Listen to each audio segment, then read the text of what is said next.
Lucky Land Casino, asking people, what's the weirdest place you've gotten lucky? Lucky? In line at the deli, I guess? Aha, in my dentist's office. More than once, actually. Do I have to say? Yes, you do. In the car before my kids' PTA meeting. Really? Yes. Excuse me, what's the weirdest place you've gotten lucky? I never win and tell. Well, there you have it. You can get lucky anywhere, playing at LuckyLandSlots.com. Play for free right now. Are you feeling lucky? No purchase necessary. Void where prohibited by law. 18 plus. Terms and conditions apply. See website for details.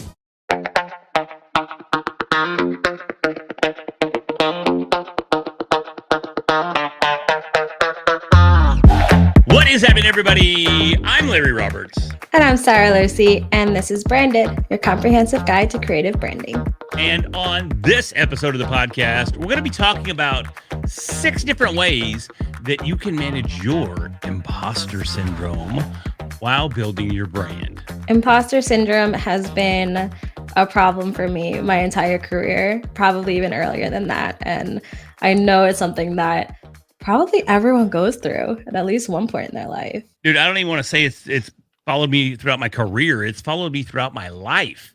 Everything I do, I'm constantly looking at others who, in my mind, are doing it better. And they may be, but in all honesty, who cares, right? We still have to be able to reconcile within ourselves that we are in the position to do whatever it is that we're doing.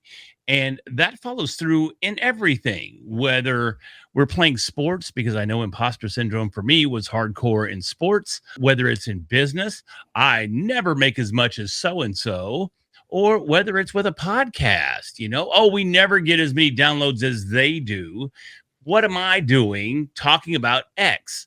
Because I'm not an established mastermind or thought leader in that particular space. So that imposter syndrome always creeps in and tries to, cut us off at the knees. It's the worst. I even started this whole journey of my recent career moves based on someone telling me that I was just a copywriter. Yeah. So yeah. I feel like I was just handed imposter syndrome from the beginning. And my whole career has almost been trying to change that. But the mental state never changes. I never stop feeling like an imposter. I'm just trying to prove to others that I'm not. Well, and I think that's number one. We're going to be talking 6 different ways to address or manage imposter syndrome. And one of those is simply, first and foremost, acknowledging those feelings. Knowing that we have those feelings and being able to recognize that, and I think even more so, vocalize it for us to express the fact that we're not the only ones that face this imposter syndrome on an ongoing basis. I think just recognizing it and being able to put a name on those feelings that you're having, that can almost stop it in its tracks sometimes. And this is things that, I've been to therapy for anxiety and things like that. But even just if you are feeling a way and you can say, okay, this is my anxiety talking, that helps you manage that anxiety. So I feel like it's very similar when you're feeling like, oh, I don't belong here. I shouldn't be talking about this. I'm not an expert. Who am I to say this? If you stop and say, okay, this isn't me talking. This is that imposter syndrome. It might not get those feelings to go away, but it gives you a little bit more of a push to move past them. Yeah, I think you nailed it. I don't think they ever really go away. I think back 4 or 5 years ago when I wrote my 1 + 1 = podcast book, I was in no position to be writing a book or an instructional, especially on podcasting. I was only a few years into the game and really had no idea how the industry even worked when I wrote this book. But the coach that I hired, her name was Laura Peterson. She's amazing. She convinced me that if I just knew a little bit more about the subject matter than the person reading the book, then to them, I'm a thought leader. So I'm not being an imposter. I have a little more knowledge than they do, and I can share that knowledge. So when I looked at it from that perspective, I was like, you know what? You're right. I might not be the cat daddy at the time when it came to podcasting, but I knew something that maybe someone else didn't. So I shouldn't have felt like I was an imposter, but I was was more of I wouldn't even call me a coach or a consultant, but I was kind of just providing guidance. And I was in a position to do that because I mean, shoot, I had 4 or 5 years of experience in the game. I think the definition of an expert is just somebody who knows more than the layperson. I think I took that from the penal system. To be an expert witness, there has to be someone who just knows more than the average person. But you don't have to know everything to be considered an expert on something. You just have to know more than most people. I'm going to have to ask that you never use that word again because I'm not mature enough for that level of conversation. But Fair. at the same at the same time, I think you're on the right train of thought there. That kind of leads us into the second point of managing your imposter syndrome, and that is acknowledging your accomplishments. So if you do look back and you go, okay, I've done this, this, and this, and they don't have to be massive accomplishments. They just have to be things that you've done. What do you have experience in? What were the lessons that you learned while going through that experience? And can those lessons benefit someone else? So acknowledging those experiences and acknowledging those accomplishments is the second step in this episode dealing with your imposter syndrome. This is something that I not only do this for myself, but I do this publicly in the situations where I feel like I have imposter syndrome. And that's why I focus so much on storytelling. Because if you're talking about something you're an expert in, but instead of leading with, this is the truth about this, and that's it, someone can very easily disprove that. They can come at you with another perspective. They can come at you with all of these different arguments. But if instead you say, I've been doing this for X number of years, and I learned that this is the best way in my experience to do this, you can't argue with that.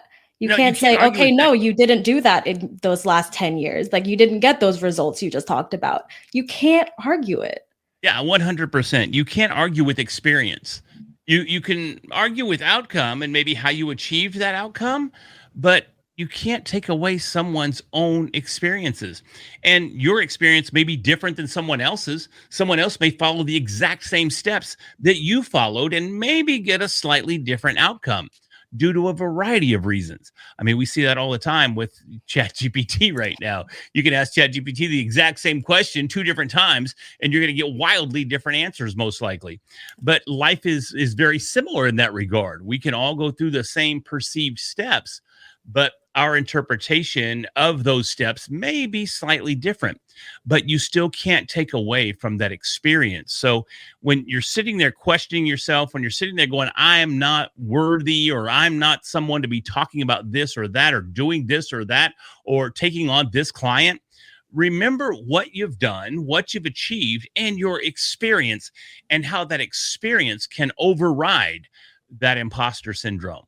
Okay, so next up, this is one of my favorites, honestly. I've talked about this before. I've actually given talks about this particular topic. A good friend of mine, his name is David DiGiorgio, and he did a TEDx talk on this topic, and he actually owns the trademark, and he was gracious enough to allow me to use it in regards to podcasting, and that is comparanoia, where we sit back and we look at those around us and we compare ourselves to either their accomplishments or how we look in comparison to them, what we've achieved in comparison to them, what we have not achieved in comparison to them. And we look at others from a variety of different perspectives. And regardless of whether that perspective is positive or negative, we're constantly comparing ourselves to what others are doing. And I got to tell you, that for me personally eats me up more than anything else, is me sitting here looking at others and going, oh, why are they? Or why didn't I? Or why would they pick them? Or why wouldn't they pick me? Those types of questions eat at me probably more so than anything. And that just builds on my imposter syndrome because, well, they didn't pick me. I must not be good enough. I must not really be the thought leader that I thought I was. We talked about this a few episodes back when we were talking about the mistakes that people make when they build their brand. And because, I mean, this comes up everywhere. And one of the things that people don't really think about when they're busy just comparing themselves with whoever's doing better than them or doing more than them It's you're not comparing equal things. It's not apples to apples. So if you're comparing yourself, why are you laughing at me? Just that's one of my. I freaking hate that saying more than anything in my life. Hey, well, you're comparing apples to oranges, buddy. That's why it's not working out. You got to Okay, compare but it's apples a to apples. valid saying. I'm not saying it's not valid. It's just one of those. It's You ever? also a great game. But wow, what is that? I don't even know what the game Oh, is. apples to apples. It's like the precursor to Cards Against Humanity. Oh, okay. I can see why you love it then. But yeah, it's just one of those things that just, it's maybe, I hate to use this word, but it's a trigger mechanism for me. When I hear that apple, you're comparing apples to oranges, but that triggers me. I won't pigeonhole you to that phrase. And if you're not familiar with being pigeonholed, check out some of our previous episodes. We talk about that in depth. Too in depth.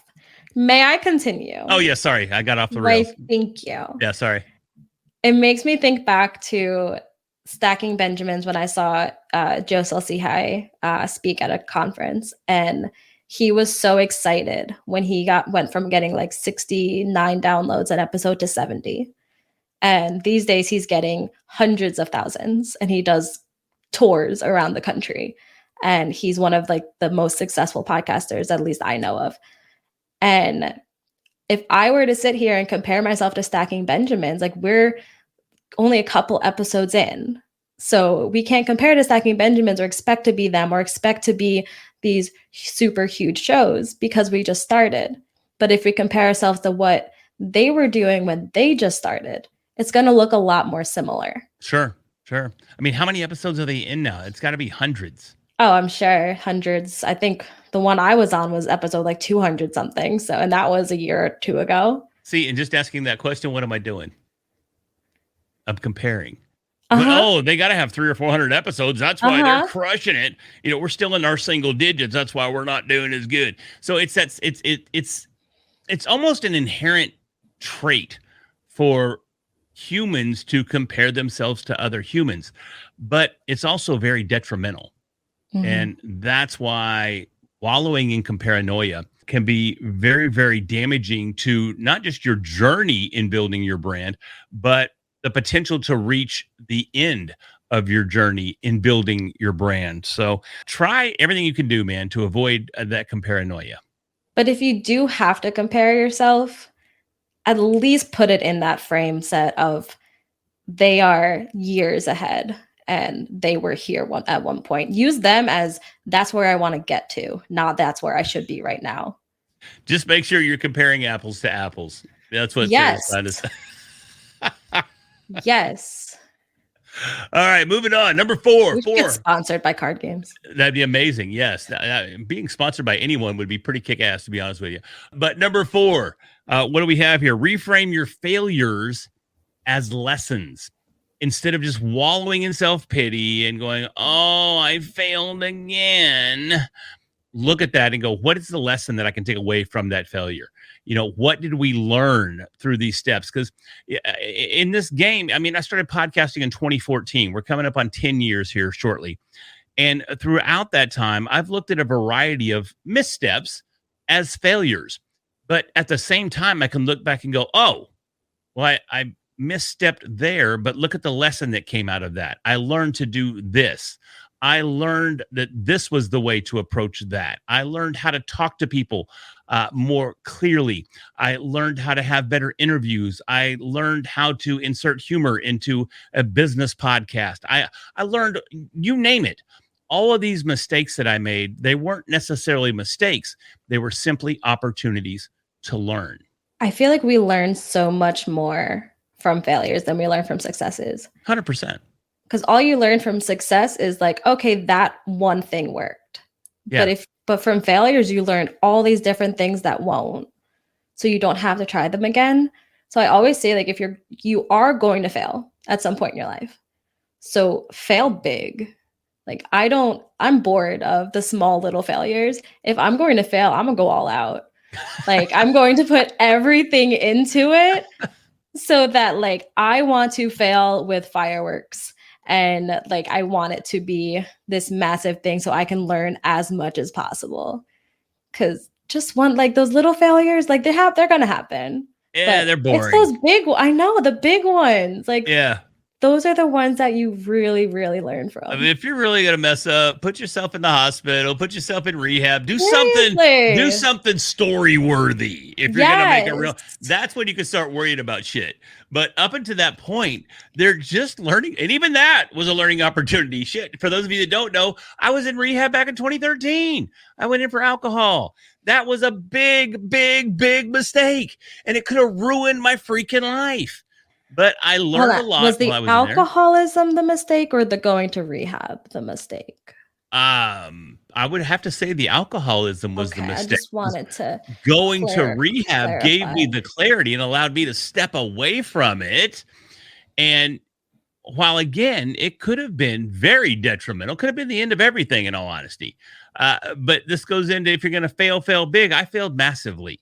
I failed massively and was still able to look back and learn from it and move forward. Now, it took years of recovery, years of understanding what the heck. And in all honesty, I mean, I still look back from time to time and I go, oh, okay, well, that's why I was doing that.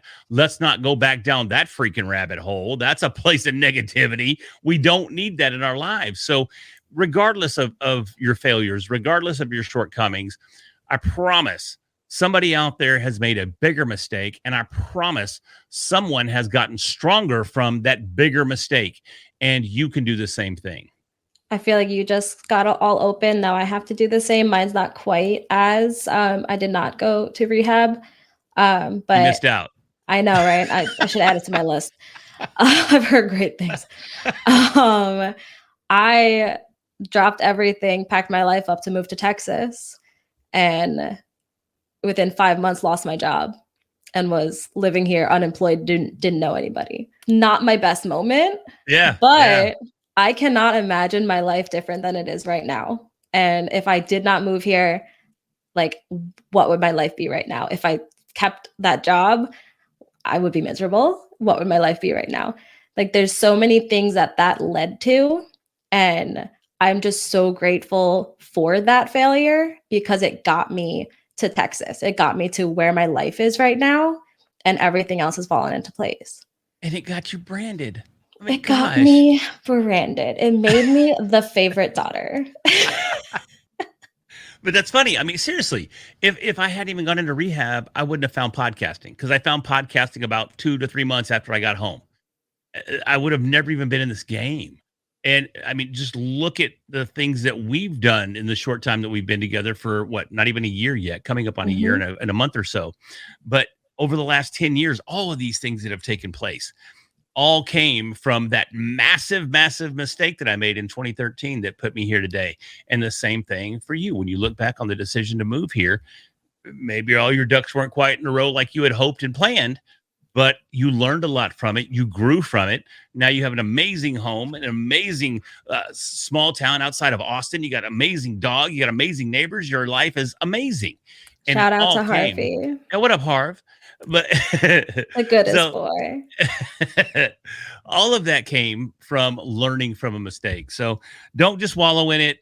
Learn from your mistakes and build on it. That'll help you overcome that imposter syndrome. So, how do we wrap this one up, Sarah? I thought we were going to wrap it by talking about the next two items on our We list. have two more. Yes, we're at 5. What's the number 5? I know we do.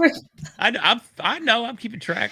I don't Oh lose yeah. count. Of the top 6, number 5 is to treat yourself the way that you would treat others. And I wanted this one on our list because I have experienced this so much firsthand, just within yours and I's relationship, because there are things that I would say to myself during situations that I would never say to you. Or if I heard you saying it about yourself, I'd yell at you and tell you to stop. Because we are so supportive of the people that we care about. We're so supportive of our friends, of our business partners, of our employees, of our colleagues, but we're not supportive of ourselves. Yeah, it's And tough. I don't know why we do that. So there have been times that I've actually said like I'm really down about something. I messed something up. I feel like I'm crap. I'm awful. Why am I doing this? And I can think like, okay, well, what would Larry tell me right now? And that can make me feel better. So if we just start reframing those voices in our head that are so negative Yeah. to be voices of people that speak kindly to us, it can change so much. I don't even know what to say to that because I'm a little embarrassed right now after you say that. So I'm just going to let that one ride and say, I appreciate you and I appreciate the impact that some of my words could possibly have on some of the outcomes of your decisions. So that is very, very amazing. And I appreciate you saying that here on the podcast. Now I'm getting teary eyed. No, I'm not getting teary eyed for real. But Liar. maybe on the inside, I'm emotional. I'm an emotional guy, dude. I'm probably more emotional than any other dude out there. But, anyways, number 6, this is our last one. It is have a support group. And you kind of alluded to this just a minute ago because we're very supportive of our friends and our family and our employees and everybody that we work with, all of our teams. Very, very supportive in that arena. But it's good sometimes to know that when we get to feeling like we're imposters or that we're not worthy to be doing what we're doing, or we're not in a position to stand out as an authority in our particular niche, it's good to know that you have somebody to turn to. And if you don't have a co-host like Sara that you can turn to, or you don't have a partner at home that you can turn to, it's good to have people in your industry that you can turn to. Absolutely. I have my support group. There's so many layers of it. I have my family that if I get super anxious after a meeting or I'm annoyed, like I can just call my dad and vent to my dad. I have you on the professional level on this side of my life. I have people at the office of my other like side company. I have my friends, but then I even have people from the industry, like Danielle Lewis, who was on the show. She is such a huge supporter. She supports everything that I do, and I've never even met her in person. Like there's so many places that you can find these people who will just support you and just kind of be those little lifelines when you need it, when you're feeling really down about yourself and you think that you don't belong doing what it is you're doing. Tell them you feel that way, and they will just sit there and spit back all these reasons why that is wrong and why it is complete BS.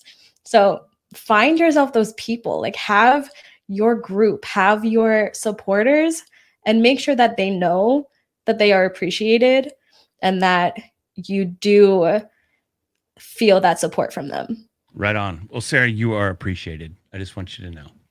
Thanks. You're okay. Oh, thanks. All right, cool. We're back on the same page. I love it. That was an interesting ride there for a minute or two, but at least I'm put I back said in enough my nice place. things this episode. I mean, we're 22 I hit minutes my into this quota. thing. I got you. That's it. That's it for the day. So, in recapping, the 6 ways that you can manage your imposter syndrome. Number 1, acknowledge your feelings. Number 2, Sara, hit us. Recognize your achievements. Number 3, avoiding comparanoia. Number 4, reframe your failures as lessons. Number 5, this is Sara's favorite. Treat yourself just like you would treat others. And last but not least, have a support group. Cool deal. And that's it, man. Those have been extremely helpful steps throughout my career, not just in my podcasting career, but in my corporate career and really just in life in general. And I think all 6 of those could be very, very valuable for you as well. So if you did find some value in this episode, do me a favor, smash that subscribe button so Sara and I can continue to bring you this amazing content each and every week. So with that, thank you very much. And once again, I am Larry Roberts. I'm Sara Losey, and we'll talk to you next week.